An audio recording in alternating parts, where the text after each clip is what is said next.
नमस्कार दोस्तों, मैं वैभव राज आपका स्वागत करता हूं तक्षशिला ट्यूटोरियल के ऑनलाइन चैनल पे।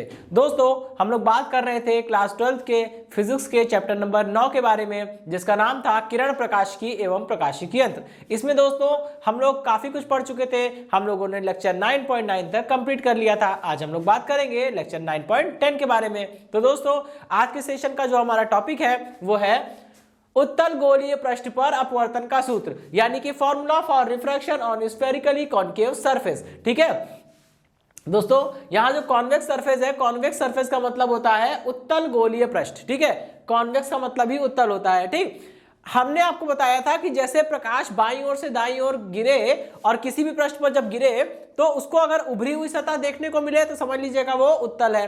अगर उसे धसी हुई सतह देखने को मिलती है तो वो अवतल है, जैसा कि पहले वाला था।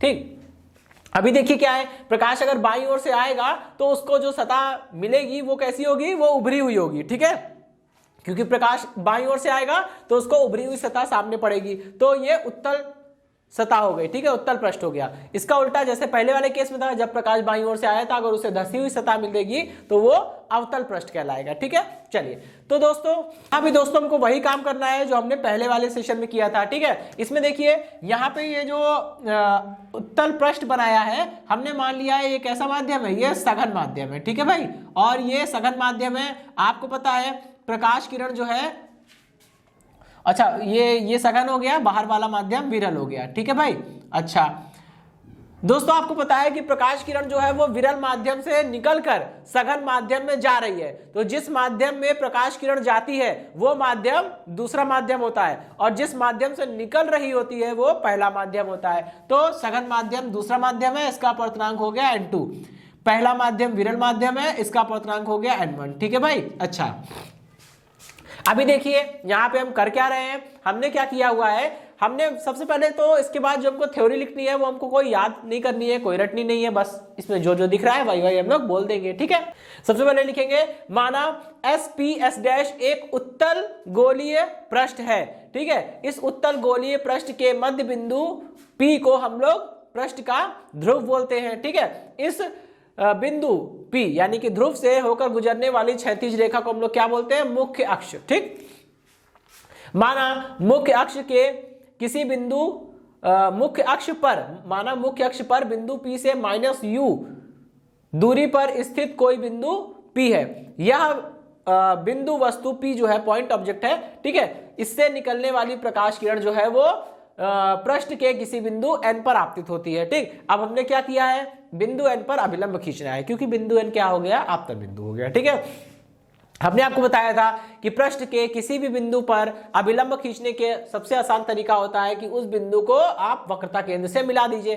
तो हमने आपतन बिंदु n को वक्रता केंद्र C से मिला दिया। ठीक है, ये डॉटेड लाइन जो है CN वो क्या है, वो अभिलंब है। ठीक, अच्छा जब वस्तु से चलने वाली प्रकाश किरण बिंदु n पर आपतित होगी तो वो विरल माध्यम से निकलकर सघन माध्यम में प्रवेश कर रही है, और जब भी प्रकाश किरण विरल माध्यम से निकल के सघन माध्यम में प्रवेश करती है तो वो अभिलंब की ओर झुक जाती है। इसको जाना चाहिए थोड़ा, ये जो डॉटेड लाइन बनी है आपको दिख रही होगी ऊपर, इस डॉटेड लाइन के दिशा में जाना चाहिए था, लेकिन ये अभिलंब की ओर झुक गई। अब आपके मन में ये प्रश्न उठ सकता है कि अभिलंब तो ये है ना भैया, अभिलंब ये नहीं है, अभिलंब ये है। ठीक है, क्योंकि ये इंपॉर्टेंट बात बहुत जरूरी है समझना कि आप कंफ्यूज ना हो जाइए, कोई ये ना समझ ले कि अभिलंब तो इधर है, इधर क्यों नहीं झुकी। दोस्तों ये अभिलंब किसके लिए है, विरल माध्यम के लिए अभिलंब है, और सघन माध्यम में अभिलंब का जितना हिस्सा आ रहा है वो सघन माध्यम का अभिलंब है। ठीक है, इस चीज को ध्यान में रखिएगा। जब प्रकाश किरण विरल से निकल के सघन में आ गई है तो वो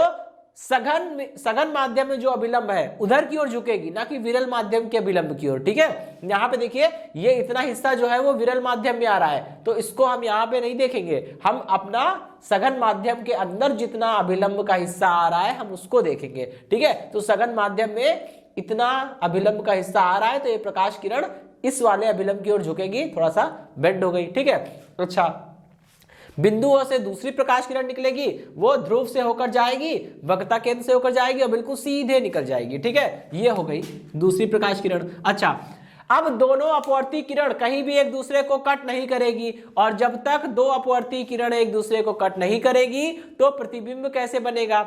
ठीक है, प्रॉब्लम है। तो क्या होगा, दोनों अपवर्ती किरणों को पीछे की ओर बढ़ाएंगे और यह काम पूरी तरह से काल्पनिक होगा। ठीक है, इसीलिए मैंने यहाँ पे डॉटेड लाइन का प्रयोग किया है। जब आप दोनों अपवर्ती किरणों को पीछे बढ़ाएंगे तो ये किसी बिंदु आई पर कट कर देगी। ठीक है, और बिंदु पी से -v की दूरी पर एक प्रतिबिंब आई बन जाएगा। ठीक है, अब हमने मान लिया है कि आपतन बिंदु, पृष्ठ के आपतन बिंदु से मुख्य अक्ष पर एक अभिलंब mn खींच लिया गया है। ठीक, हमने ये माना है कि वस्तु से चलने वाली प्रकाश किरण मुख्य अक्ष के साथ अल्फा कोण बनाती है और प्रतिबिंब के लिए बिंदु O पर आने वाली प्रकाश किरण जो है वो मुख्य अक्ष के साथ बीटा कोण बनाती है और अभिलंब जो है वो मुख्य अक्ष के साथ गामा कोण बनाता है। ठीक है, यदि आपतित किरण के लिए आपतन कोण I है और अपवर्तित किरण के लिए अपवर्तन कोण R है, तब क्या करेंगे?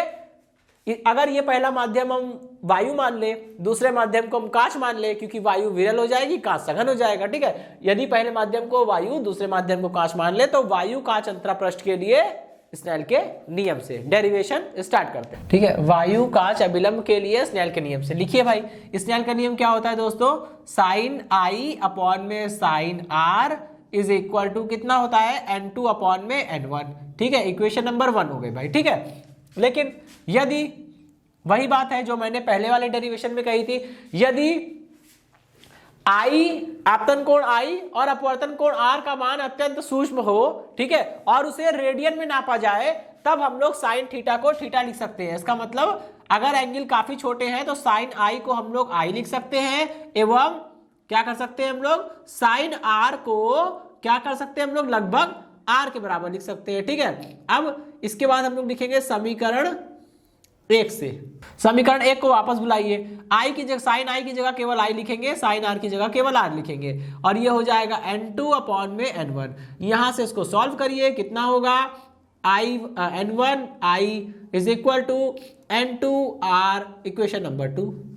ठीक है, अच्छा अभी हमको करना क्या है? I और R का मान निकाल के यहां पुट करना है। ठीक, चलिए अब दोस्तों देखिए यहां पे ट्राइंगल बन रहा है। कौन कौन सा ट्राइंगल बन रहा है? ट्राइंगल INC, ट्राइंगल INC में त्रिभुज के दो अंतःकोणों का योग y कोण के बराबर होता है। ये है INC, ये वाला त्रिभुज कह रहा हूं, INC में देखिए भीतरी कोण है बीटा और गामा। बीटा प्लस गामा करने पर कितना मिलेगा? ये y कोण मिल जाएगा R के बराबर, यानी कि beta plus gamma is equal to R।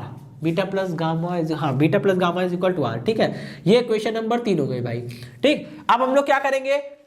एक और ट्राइंगल लेंगे, कौन सा? जिसमें अल्फा आ जाए। ये वाला ट्राइंगल ले सकते हैं, ट्राइंगल ONC। ठीक है, ONC में देखिए भीतरी कोण alpha plus gamma is equal to I। ठीक, alpha plus gamma is equal to हो जाएगा I, इक्वेशन नंबर 4। अब क्या करेंगे? 3 और 4 से I और R का मान समीकरण नंबर 2 में रख देंगे। ठीक है, रखिए, तथा R का मान समीकरण 2 में रखने पर, ठीक है, रख दीजिए। n1 और I की जगह क्या हो जाएगा दोस्तों? अल्फा प्लस गामा, ठीक, इज इक्वल टू n2 हो गया भाई। R की जगह क्या हो जाएगा? Beta plus gamma.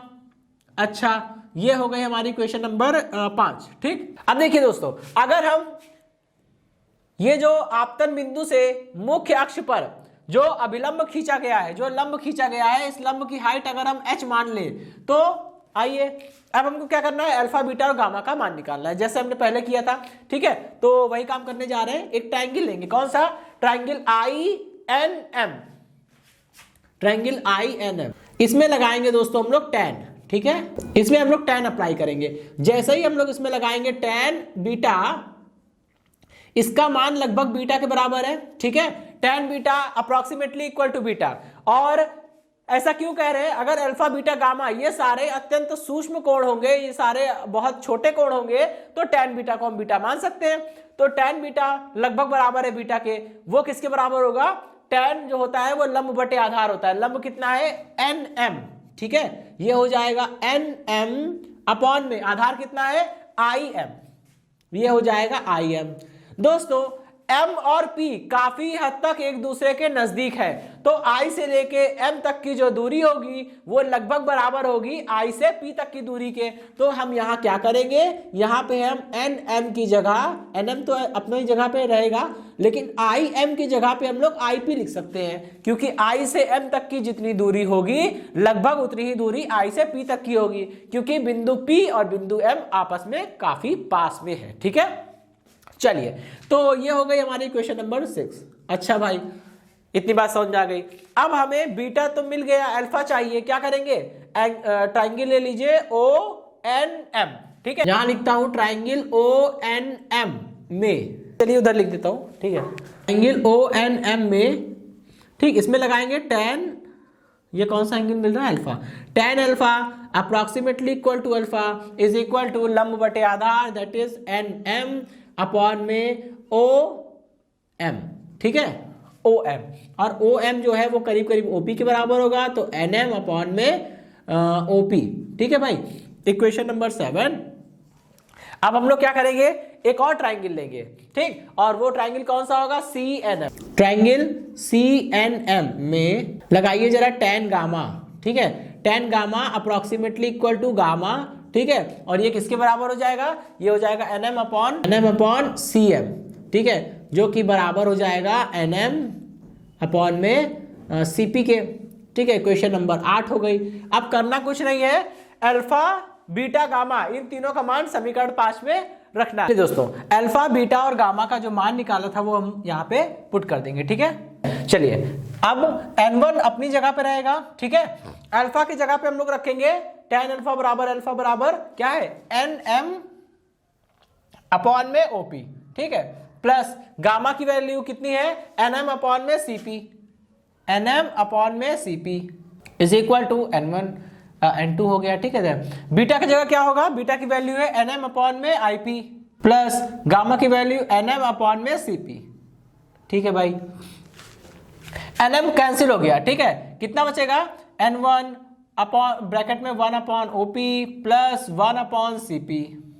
अच्छा भाई, यहाँ आइए N2, ये कितना हो गया, 1 upon IP plus 1 upon CP, ये हो गया N1। ठीक है, OP कितना है, O से P तक की दूरी माइनस में U है, तो ये हो जाएगा 1 अपॉन माइनस U, माइनस ऊपर लिख दे रहे हैं। ठीक है, अच्छा, और आइए CP कितना है, CP जो है वो R है, लेकिन CP दोस्तों प्लस का होगा।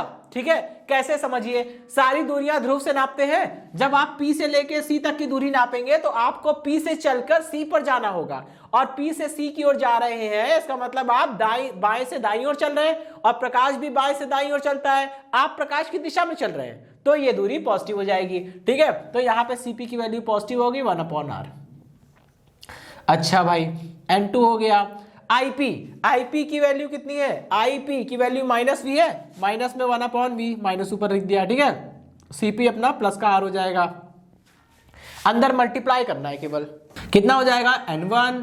ठीक है, माइनस का N1 अपॉन में U प्लस में N1 अपॉन में R इज इक्वल टू, अंदर मल्टीप्लाई कर देंगे, माइनस का N2 अपॉन में V प्लस का N2 अपॉन में R। ठीक है, अब दोस्तों हमको करना क्या है, केवल N1 R वाले टर्म एक तरफ कर लीजिए। ठीक है, इस R को उधर भेज दे रहे हैं, इसको इधर बुला ले रहे हैं, तो कितना हो जाएगा N2, ये माइनस का था इधर आके प्लस का हो जाएगा, और माइनस का N1 अपॉन में U इज इक्वल टू भाई N2 अपॉन में R, ये उधर जाएगा तो माइनस में हो जाएगा, माइनस में N1 अपॉन R। ठीक, अब क्या करेंगे, दोनों पक्षों में N1 से भाग करिए, तो ये हो जाएगा N2 अपॉन में N1 divided by minus N1 upon N1, N1 से भाग करेंगे, N1 अपॉन N1 मतलब 1 आ जाएगा, अपॉन में कितना होगा, U हो जाएगा भाई। ठीक है, अच्छा, इज इक्वल टू यहाँ पे N2 अपॉन N1 कितना हो जाएगा, ये N2 अपॉन में N1। ठीक, और अपॉन में कितना हो जाएगा R minus N1 upon N1 1 हो जाएगा, 1 अपॉन R। अच्छा भाई, इतनी बात समझ में आ गई। अब N2 अपॉन N1 क्या है, वो हो जाएगा N, तो ये हो गया N अपॉन में V माइनस का 1 upon U is equal to, ये हो जाएगा N बाई R माइनस का 1 अपॉन R। यहां पे मैं मेंशन कर दे रहा हूं कि N का मतलब क्या है, N का मतलब है N2 अपॉन N1, और दोस्तों N2 अपॉन N1 का मतलब हम लोग जानते हैं, N2 मतलब दूसरे माध्यम का अपवर्तनांक, N1 मतलब पहले माध्यम का अपवर्तनांक। ठीक है, तो N2 अपॉन N1 का क्या मतलब हुआ? N2 अपॉन N1 का मतलब हुआ ऊपर क्या लिखा है N2, तो दूसरे माध्यम का अपवर्तनांक है, और नीचे N1 लिखा है तो N1 यानी पहले माध्यम के सापेक्ष। ठीक है, तो इसे क्या पढ़ेंगे? N2 अपॉन N1 का मतलब होता है दूसरे माध्यम का पहले माध्यम के सापेक्ष अपवर्तनांक, या फिर दूसरा माध्यम सघन है, पहला माध्यम विरल है, तो हम इसे इस तरह से भी बोल सकते हैं कि n बराबर N2 अपॉन N1 है। इसका मतलब यह हुआ कि सघन माध्यम का विरल माध्यम के सापेक्ष अपवर्तनांक। ठीक है, अच्छा भाई, अब इसको हम लोग किस तरह से लिख सकते हैं? इसको हम लोग ऐसे लिख सकते हैं कि n अपॉन में v माइनस का 1 अपॉन में u इज इक्वल टू, ये हो गया n-1। दोस्तों यही वो समीकरण है जो हमें इसमें ड्राइव करना था। ठीक है, उत्तल गोलीय पृष्ठ पर अपवर्तन का सूत्र और जो हमने लास्ट वाले सेशन में किया था अवतल गोलीय पृष्ठ पर अपवर्तन का सूत्र, दोनों एक ही है। ठीक है, बस इसको हमें जब अप्लाई करेंगे तो हम इसे साइन का ध्यान रखेंगे, साइन के साथ रखेंगे। ठीक है, क्योंकि हमें पता है अवतल गोलीय पृष्ठ में r की वैल्यू निगेटिव आई थी और उत्तल गोलीय पृष्ठ में r की वैल्यू देखिए यहाँ पे पॉजिटिव आ रही, बस इतना सा अंतर है। ठीक है, ओके दोस्तों, तो इसी के साथ ये सेशन कंप्लीट होता है। इस सेशन से जुड़े नोट्स प्राप्त करने के लिए डिस्क्रिप्शन में दिए गए लिंक पर जाके क्लिक कीजिए। ओके दोस्तों, आज के सेशन में इतना ही, मिलता हूं नेक्स्ट सेशन में, धन्यवाद।